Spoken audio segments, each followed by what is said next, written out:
അപ്പോൾ നമ്മുടെ കഴിഞ്ഞ വ്ളോഗിൽ നമ്മൾ ഹത്തയിലെ ഫാം ആയിരുന്നു കണ്ടിട്ടുണ്ടായിരുന്നത്. അപ്പോൾ ഇനി നമ്മൾ പോകുന്നത് ഹത്തയിലെ ഡാമും അതുപോലെ ഹത്ത ഫോർട്ടും ഒക്കെ കാണാനാണ്. അപ്പോൾ ഇന്ന് അതിൻ്റെ രണ്ടിൻ്റെയും വിശേഷങ്ങളാണ് കേട്ടോ പറയുന്നത്. നമ്മൾ ഹത്ത ഡാമിൻ്റെ ആ ഒരു ഏരിയയിലേക്ക് എത്തുന്നതിന് മുൻപേ തന്നെ നമുക്ക് ഡാമിൻ്റെ ദൃശ്യങ്ങളൊക്കെ കാണാൻ പറ്റുന്നുണ്ട്. അപ്പോൾ ഇതാണ് അവിടെ പരിസരത്തുള്ള ഒരു പാർക്കിംഗ് ഏരിയ എന്ന് പറയുന്നത്. അതിൻ്റെ ഒരു സൈഡിലെ ഫുഡ് കോർണർ പോലെ ഉണ്ടാക്കിയേക്കാണ്. അപ്പോൾ അവിടെ വൈകുന്നേരങ്ങളിലും അല്ലെങ്കിൽ സീസണൊക്കെ ആകുമ്പോൾ ഒരുപാട് കടകളും കാര്യങ്ങളൊക്കെ വരും. അപ്പോൾ അവിടെ ഇരുന്ന് ഫുഡ് കഴിക്കാനുള്ള സംഭവങ്ങളൊക്കെ അവിടെ സെറ്റ് ചെയ്ത് വെച്ചിട്ടുണ്ട്. അപ്പോൾ ഇതാണ് നമ്മുടെ ഹത്ത ഡാമിൻ്റെ ഒരു ഭാഗം എന്ന് പറയുന്നത്. അപ്പോൾ നിറയെ ഈ കല്ലുകളൊക്കെ ഇട്ടിരിക്കുകയാണ്. അപ്പോൾ പെട്ടെന്ന് നടക്കുമ്പോൾ ഇങ്ങനെ തെന്നി പോകുന്ന കല്ലുകളൊക്കെ ഇല്ലേ, നല്ല ഉരുണ്ടിട്ടുള്ള കല്ലുകൾ, അതൊക്കെയാണ് കേട്ടോ അവിടെ എടുക്കുന്നത്. അപ്പോൾ ഇത് ഹത്ത ഡാമിൻ്റെ മുകളിലേക്കുള്ള സ്റ്റെപ്പുകളാണ്. അപ്പോൾ നമുക്ക് സ്റ്റെപ്പ് കയറാൻ പറ്റുന്നുണ്ടെങ്കിൽ സ്റ്റെപ്പ് കയറി പോവാം, അതല്ലാന്നുണ്ടെങ്കിൽ ആ റോട്ടിലൂടെ പോവേണ്ടി വരും. അപ്പോൾ വണ്ടികളൊക്കെ വരുന്ന കാരണം അത് അത്രയും കൂടി സേഫ് ആയിരിക്കില്ല കുട്ടികളൊക്കെ ഉണ്ടെന്നുണ്ടെങ്കിൽ. അപ്പോൾ ഇതാണ് ഹത്ത ഡാമിൻ്റെ മുകളിലേക്കുള്ള ആ ഒരു എൻട്രി എന്ന് പറയുന്നത്. ഇപ്പോൾ കുറച്ച് ദൂരത്തേക്ക് ഉണ്ട് കേട്ടോ. ഈ സ്റ്റെപ്പ് കാണുന്ന പോലെയല്ല, കുറച്ച് ദൂരം നമുക്ക് നടക്കാനുണ്ട്. പക്ഷെ ചെന്ന് കയറി കഴിഞ്ഞിട്ടുണ്ടെങ്കിൽ നല്ല രസമായിട്ടുള്ള കാഴ്ചകൾ തന്നെയാണ്. അതുകൊണ്ട് നടക്കുന്നത് ഒരിക്കലും നമുക്ക് വേസ്റ്റ് ആവില്ല.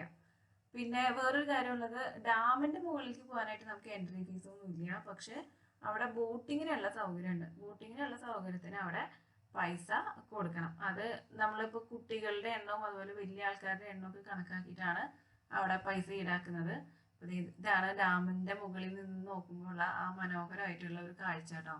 അപ്പോൾ ഇവിടെ ഈ സൈഡിൽ കാണുന്നതാണ് ബോട്ടിങ്ങിന് സൗകര്യമുള്ളത്. അപ്പോൾ ടിക്കറ്റ് എടുത്തിട്ട് വേണം നമുക്ക് അങ്ങോട്ട് പോകാനായിട്ട്. ടിക്കറ്റ് എടുക്കാതെ അടുത്ത് നിന്ന് കാണാനോ ഒന്നും പറ്റില്ല. ടിക്കറ്റ് എടുത്താൽ മാത്രമാണ് അങ്ങോട്ട് എൻട്രി ചെയ്യാനായിട്ട് അവർ സമ്മതിക്കുള്ളൂ. അപ്പോൾ ഇവിടെ ഒരുപാട് ടൈപ്പിലുള്ള ബോട്ട് ആണെങ്കിലും അവൈലബിൾ ആണ്. അപ്പോൾ സിംഗിൾ കയാക്കിനൊക്കെ പെർ പേഴ്സൺ, അതായത് 16 വയസ്സിന് മുകളിലുള്ള അവരെ ഒരു അഡൾട്ട് ആയിട്ട് തന്നെയാണ് കണക്കാക്കുന്നത്. അപ്പോൾ അവർക്ക് 60 ദിർഹംസാണ് പറയുന്നത്. അതുപോലെ ഡബിൾ ആയിട്ടുള്ളതുണ്ട്, പിന്നെ ഫാമിലി ആയിട്ട് പോകാൻ പറ്റുന്നുണ്ട്. അതിലും ഈ ഏജ് ഡിഫറൻസ് ഒക്കെ ഉണ്ടാവുമല്ലോ. അപ്പോൾ 3 വയസ്സിന് താഴെ 15 വയസ്സിന് മുകളിലെ അങ്ങനെയൊക്കെ വരുമ്പോൾ ഒരുപാട് ഡിഫറൻസുകൾ ഉണ്ട്. അപ്പോൾ കറക്റ്റ് ഡീറ്റെയിൽ നമുക്ക് അവിടെ പോയാൽ കാണുള്ളൂ. അപ്പോൾ അവിടെ നമ്മൾ ഈ നിൽക്കുന്ന സ്ഥലത്ത് ഡാമിൻ്റെ ഭാഗത്തൊന്നും അവിടെ ടിക്കറ്റിൻ്റെ വിവരങ്ങളൊന്നും എഴുതി വെച്ചിട്ടില്ല. അതുകൊണ്ടാണ് കേട്ടോ അത് വീഡിയോയിൽ കിട്ടാതിരുന്നത്. അപ്പോൾ ഗൂഗിളിൽ ഒന്ന് സെർച്ച് ചെയ്താൽ മതി. കാരണം ഒരുപാട് ടൈപ്പ് ഉള്ള കാരണം കൊണ്ട് എനിക്കത് പറയാനും വയ്യ. അപ്പം അത് കാരണം കൊണ്ടാണ് ഞാൻ ഒരെണ്ണം പറഞ്ഞത്. ഇപ്പോൾ സിംഗിൾ കയാക്കൊക്കെ ആണെന്നുണ്ടെങ്കിൽ ഒരു അഡൾട്ടിനെ പോകാനായിട്ട് 60 ദിർഹമാണ് ഇവിടെ ഈടാക്കുന്നത്. നമ്മൾ വന്നത് വെള്ളിയാഴ്ച ആയതുകൊണ്ട് അത്യാവശ്യം തിരക്കേടില്ലാത്ത ഒരു തിരക്കുണ്ട്. കാരണം നല്ലൊരു സ്ഥലമാണ്. അതുപോലെ ഇപ്പോഴത്തെ ഒരു ക്ലൈമറ്റ് എന്ന് പറഞ്ഞിട്ടുണ്ടെങ്കിൽ അതും നല്ല ക്ലൈമറ്റ് ആണ്. ഇപ്പോൾ വെയിലൊക്കെ ഉണ്ട്, പക്ഷെ ആ ഒരു ചൂട് നമുക്ക് ഒരിക്കലും ഫീൽ ചെയ്യുന്നില്ല. കാരണം നല്ല ഒരു കാറ്റുള്ള ഒരു സമയമാണ്. അത് കാരണം കൊണ്ട് നല്ല സുഖമായിട്ട് കാഴ്ചകളൊക്കെ കാണാൻ പറ്റിയ ഒരു ക്ലൈമറ്റ് ആണ്. ഇപ്പോൾ ഇതേ ഡാമിൻ്റെ മുകളിൽ നിന്നിട്ട് നമുക്ക് താഴേക്ക് നമ്മുടെ പാർക്കിംഗ് ഏരിയ ആണ് കേട്ടോ. അപ്പോൾ നമ്മൾ അവിടെ നിന്നാണ് ഇങ്ങോട്ട് വന്നിട്ടുണ്ടായിരുന്നത്. പിന്നെ ഈ ഡാമിൻ്റെ കാഴ്ചകളൊക്കെ നമ്മൾ കണ്ടു. ഇനി നമ്മൾ ഡാമിൻ്റെ തന്നെ ഭാഗങ്ങളാണ് ഇതെല്ലാം. അപ്പോൾ ഇവിടെ കുറേ ആൾക്കാർ ഫുഡ് കഴിക്കാനായിട്ടും അതുപോലെ ഗ്രില്ല് ചെയ്യാനായിട്ടും ബാർബിക്യൂ ചെയ്യാനായിട്ടും ഒക്കെ ഇങ്ങനെ സൈഡിൽ സ്ഥലം പിടിച്ചിട്ടുണ്ട്. അപ്പോൾ ഇങ്ങനെ ഗ്യാപ്പിട്ടിട്ട്, കാരണം നമുക്കിപ്പോൾ സോഷ്യൽ ഡിസ്റ്റൻസിങ് അത്യാവശ്യമാണല്ലോ. അപ്പോൾ ഒരുവിധമൊക്കെ എല്ലാവരും ഗ്യാപ്പിട്ടിട്ട് വണ്ടികൾ നിർത്തിയിട്ടുണ്ട്. അവരുടേതായിട്ടുള്ള കാര്യങ്ങളൊക്കെ അവർ ചെയ്യുന്നുണ്ട് അവിടെ. അപ്പോൾ സമയം അത്യാവശ്യം ഇരുട്ടായി തുടങ്ങിയിട്ടുണ്ട്. സൂര്യോദയ അസ്തമിക്കുന്ന ആ ഒരു സൂര്യൻ്റെ ചിത്രമാണ് നമ്മൾ കണ്ടത്. അപ്പോൾ ഇത് അവിടുത്തെ ഉൾവഴികളിലൂടെ വന്ന് നമ്മൾ പോയപ്പോൾ കണ്ട കാഴ്ച കണ്ടിട്ട് കുറേ കുട്ടികൾ അവിടെ ഇങ്ങനെ വണ്ടിയിൽ ചീറിപ്പാഞ്ഞ് പോവാന്നൊക്കെ പറയില്ലേ, അങ്ങനെ പോയിക്കൊണ്ടിരിക്കുകയാണ്. ഇത് അങ്ങനെ ഒരു ഉൾവഴി കൂടെ പോകുമ്പോൾ കാണുന്ന ഒരു ഫാമാണിത്. അപ്പം ഇവിടെ ഇതുപോലെ നിറയെ ഫാമുകളുണ്ട് കേട്ടോ. കുറച്ച് ഗ്യാപ്പിട്ടിട്ട് ഇവിടെ കുറേ ഫാമുകളാണ്. ആ ഫാമിനോട് ചേർന്നിട്ട് തന്നെ വീടുണ്ട്. അപ്പോൾ ചില വീട്ടിൽ മാത്രമേ താമസമുള്ളൂ എന്ന് തോന്നുന്നുണ്ട് ആൾക്കാർ. ഡാമിന്റെ കാഴ്ചകളൊക്കെ കണ്ടു കഴിഞ്ഞ് ഇനി നമ്മൾ നേരെ പോകുന്നത് ഹത്ത ഫോർട്ട് കാണാനാണ്. ഈ ഹത്ത ഫോർട്ടിലേക്ക് പോകുന്ന വഴിയിലൊക്കെ നമുക്ക് ഈ റോഡിന്റെ സൈഡിൽ ഇതേപോലെ ഒരു കമ്പി വലയുടെ ഉള്ളിൽ കുറേ കരിങ്കല്ലിന്റെ പാറക്കഷ്ണങ്ങൾ ഇങ്ങനെ കെടുക്കുന്നത് കാണാനായിട്ട് പറ്റും. അപ്പൊ ഇത് വീഴാതിരിക്കാൻ വേണ്ടി ഇങ്ങനെ കെട്ടി വെച്ചതൊന്നും അല്ലാന്ന് തോന്നുന്നു. കാരണം ഒരുപാട് ദൂരത്തേക്ക് ഇത് ഇങ്ങനെ അവർ കെട്ടി വെച്ചിട്ടുണ്ട്. അപ്പോൾ ആ ഒരു റോഡിലൂടെ പോകുമ്പോൾ അതും ഒരു മനോഹരമായിട്ടുള്ള ഒരു കാഴ്ചയായിട്ട് മാറിയിട്ടുണ്ട്. പിന്നെ അത് നമ്മുടെ മേത്തേക്ക് വീഴും തന്നെ ഒരു പേടിയൊന്നും വേണ്ട. കാരണം അത്രയും സ്ട്രോങ് ആയിട്ടുള്ള ഇരുമ്പ് വെച്ചിട്ട് തന്നെയാണ് അവരത് കെട്ടിവെച്ചിരിക്കുന്നത്. നമ്മൾ താഴെ വണ്ടി പാർക്ക് ചെയ്തിട്ട് ഇങ്ങോട്ട് നടക്കുകയാണ് കേട്ടോ ചെയ്തത്. ഓൾമോസ്റ്റ് ഒരു 1/2 കിലോമീറ്ററോളം മുകളിലോട്ട് നടന്നിട്ടുണ്ട്. പക്ഷെ ഈ ഒരു റൂട്ടിലേക്ക് വണ്ടിയൊക്കെ കയറ്റാൻ പറ്റും. നമ്മൾ ആ ഒരു ഭംഗി ആസ്വദിക്കാൻ വേണ്ടി നടന്നു എന്നേ ഉള്ളൂ. അപ്പോൾ വണ്ടിയിലേക്ക് കയറി വരാനായിട്ട് സാധിക്കുന്ന ഒരു ഏരിയ തന്നെയാണ്. അപ്പൊ ഇവിടെ തൊട്ടടുത്ത് വണ്ടി പാർക്ക് ചെയ്തിട്ട് ഈ സ്റ്റെപ്പ് കയറിയിട്ട് പോയാലും മതി. ഇപ്പൊ നടക്കാൻ ബുദ്ധിമുട്ടുള്ളവർക്കൊക്കെ അങ്ങനെ ചെയ്താൽ മതി. പിന്നെ ഹത്ത ഫോർട്ടിന്റെ മുകൾ ഭാഗത്തേക്ക് പോകാനുണ്ടോ, കാരണം നല്ല ഭംഗിയുള്ള ഒരു വ്യൂ പോയിന്റ് ആണത്.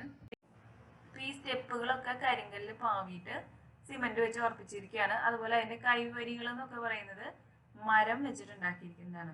അപ്പൊ ഇതാണ് ഹത്ത ഫോർട്ടിനകത്തേക്ക് കടക്കാനുള്ള മെയിൻ ഡോർ എന്ന് പറയുന്നത്. അപ്പൊ അതും പണ്ടത്തെ ഈ മരത്തിന്റെ വാതിലുകളൊക്കെ ഉണ്ടാവില്ലേ, പണ്ടുള്ള വീടുകളിലൊക്കെ നമ്മൾ ഇത് കൂടുതൽ കണ്ടിട്ടുണ്ടാവും. അപ്പൊ അങ്ങനത്തെ ഒരു വാതിലാണ്. അതുപോലെ നമ്മൾ കിളിവാതിൽ എന്നൊക്കെ പറയുന്ന തരത്തിലുള്ള ചെറിയ ചെറിയ ദ്വാരങ്ങളും ഇതിനെ ചുറ്റുമായിട്ട് കിടക്കുന്നുണ്ട്. അപ്പൊ ഇവിടെയൊക്കെ നിറച്ച് പക്ഷികൾ വന്നിരുന്ന് കൂടൊക്കെ കൂട്ടുന്നുണ്ടെന്ന് തോന്നുന്നു കേട്ടോ. ഒരു കിളിക്കൂടൊക്കെ കണ്ടു. അതുപോലെ പക്ഷികൾ വന്നിരുന്നതിന്റെ ബാക്കി ലക്ഷണങ്ങളൊക്കെ ഇവിടെ കാണാനായിട്ടുണ്ട്. ഇതങ്ങനെ ഒത്തിരി ഹൈറ്റ് ഉള്ളൊരു ഫോട്ടോ ഒന്നുമല്ല, പക്ഷെ അത്യാവശ്യം നല്ല രീതിയിലുള്ള ഒരു വ്യൂ നമുക്ക് ഇതിന്റെ മുകളിൽ നിന്നിട്ടുണ്ടെങ്കിൽ കാണാനായിട്ട് സാധിക്കും. അപ്പൊ ഇതിന്റെ മുകളിലേക്ക് കയറി ചെല്ലുമ്പോൾ തന്നെ നമുക്ക് വേറൊരു ഭാഗം കാണാനായിട്ട് പറ്റും. അതായത് വിശ്രമിക്കാനൊക്കെ ആയിട്ട് അവരെ മരത്തിന്റെ തടി കൊണ്ടും അതുപോലെ ഈന്തപ്പനയുടെ ഓലയൊക്കെ വെച്ചിട്ട് ഒരു ഭാഗം അവിടെ സെറ്റ് ആക്കിയിട്ടുണ്ട്. അപ്പൊ നമ്മളിരുന്ന് അത് പൊട്ടുമെന്ന് അറിയില്ല, പക്ഷെ കുട്ടികളൊക്കെ ഇരുന്നപ്പോഴും വലിയ പ്രശ്നം വന്നിട്ടില്ല. നമ്മൾ ഇരിക്കാൻ നോക്കിയിട്ടില്ല, അപ്പൊ അതുകൊണ്ട് അതിന്റെ ഉറപ്പ് എത്രമാത്രം ഉണ്ടെന്ന് അറിയില്ല. പക്ഷെ അവിടെ നിന്നിട്ടുണ്ടെങ്കിൽ നല്ല മനോഹരമായിട്ടുള്ള ഒരു കാഴ്ചയാണ്. ഒരു ഭാഗം നിറച്ച് പച്ചപ്പ്, പിന്നെ അവിടുന്ന് അങ്ങോട്ട് വലിയ മലകളാണ്. അപ്പൊ ആ മലകളൊക്കെ എന്ന് പറഞ്ഞിട്ടുണ്ടെങ്കിൽ മണ്ണല് അല്ലെങ്കിൽ കല്ല് അത് മാത്രമേ ഉള്ളൂ. ആ മലകളുടെ മുകളിൽ പച്ചപ്പ് കാണാനായിട്ട് പറ്റില്ല. അപ്പൊ ഇതാണ് ഹത്ത ഫോർട്ട്. അപ്പൊ ഇതിവിടുന്ന് ഇറങ്ങിയിട്ട് കുറച്ചും കൂടെ ഫ്രണ്ടിലോട്ട് പോയിട്ടുണ്ടെങ്കിൽ നമുക്ക് വേറൊരു വ്യൂ പോയിന്റ് കൂടി കാണാനായിട്ട് പറ്റും. അപ്പൊ ആ ഒരു വ്യൂ പോയിന്റ് ഉണ്ടാക്കിയിരിക്കുന്നത് എനിക്ക് തോന്നുന്നത് ഹത്ത ഫോർട്ടിലോട്ട് കയറാൻ പറ്റാത്ത ആൾക്കാരുണ്ടാവുമല്ലോ, അതായത് സ്റ്റെപ്പ് കുറച്ച് കയറാൻ ബുദ്ധിമുട്ടുള്ള ആരെങ്കിലും ഉണ്ടെങ്കിൽ അവർക്ക് ഒരു വ്യൂ കാണാൻ വേണ്ടിയിട്ടുള്ള ഒരു പോയിന്റ് പോലെയാണ് എനിക്ക് തോന്നിയത്. കാരണം ഇത് സ്റ്റെപ്പ് ഒന്നുമല്ല, ഒരു സ്ലൈഡ് ചെയ്ത് കിടക്കുന്ന ഒരു ഭാഗമാണ്. നമുക്ക് ഈസി ആയിട്ട് കയറാൻ പറ്റും. ഹത്ത ഫോർട്ടിന്റെ അത്ര ഹൈറ്റ് ഇല്ലെങ്കിൽ കൂടി അത്യാവശ്യം നല്ലൊരു വ്യൂ തന്നെ നമുക്ക് ഇവിടെ നിന്നാലും കിട്ടുന്നുണ്ട്. അപ്പൊ ഈ ഒരു ഭാഗം കംപ്ലീറ്റ് ആയിട്ട് ഇരുമ്പ് വെച്ചിട്ടാണ് കേട്ടോ. അതായത് സൈഡിലുള്ളതും അതുപോലെ ഇതിന്റെ തറഭാഗം എന്നൊക്കെ പറയുന്നത് ഇരുമ്പ് വെച്ചിട്ടാണ് അവർ ഉണ്ടാക്കിയിരിക്കുന്നത്. അപ്പൊ ഇതും നല്ലൊരു വ്യൂ പോയിന്റ് തന്നെയാണ്. അപ്പൊ ഹത്ത ഫോർട്ടിൽ നിന്നിട്ട് കാണുമ്പോൾ ഉള്ള അതേ വ്യൂ തന്നെയാണ് നമുക്ക് കിട്ടുന്നത്, പക്ഷെ ആ ഒരു ഉയരക്കുറവ് ഉണ്ട് എന്ന് മാത്രം. അപ്പോൾ ഇന്നത്തെ നമ്മുടെ യാത്ര അവസാനിക്കുന്നത് ഹിൽ പാർക്കിൽ വെച്ചിട്ടാണ് കേട്ടോ. അപ്പൊ ഇവിടെ അടുത്ത് തന്നെ ഒരു ഹിൽ പാർക്ക് ഉണ്ട്. അതും മനോഹരമായിട്ടുള്ള ഒരു പാർക്കാണ്. പക്ഷെ നമ്മൾ അവിടെ എത്തിയപ്പോഴേക്കും നേരം വൈകി, എനിക്ക് ഒരുപാടൊന്നും ഷൂട്ട് ചെയ്യാനായിട്ട് പറ്റിയില്ല. പക്ഷെ ഹത്തയിൽ വരുന്നവര് തീർച്ചയായിട്ടും പോയിരിക്കേണ്ട ഒരു സ്ഥലം തന്നെയാണ് ഹിൽ പാർക്ക്. ഇവിടെയും മനോഹരമായിട്ടുള്ള കുറേ കാര്യങ്ങളുണ്ട്. വേണമെന്നുണ്ടെങ്കിൽ ബാർബിക്യൂ ചെയ്യാനുള്ള എല്ലാ സൗകര്യങ്ങളും ഇവിടെ ഉണ്ട്.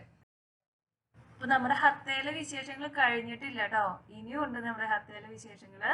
അപ്പോൾ അതും എല്ലാവരും കാണണം. നമുക്ക് വേറൊരു ദിവസം ആ വിശേഷങ്ങളായിട്ട് ഉടനെ തന്നെ വരാം.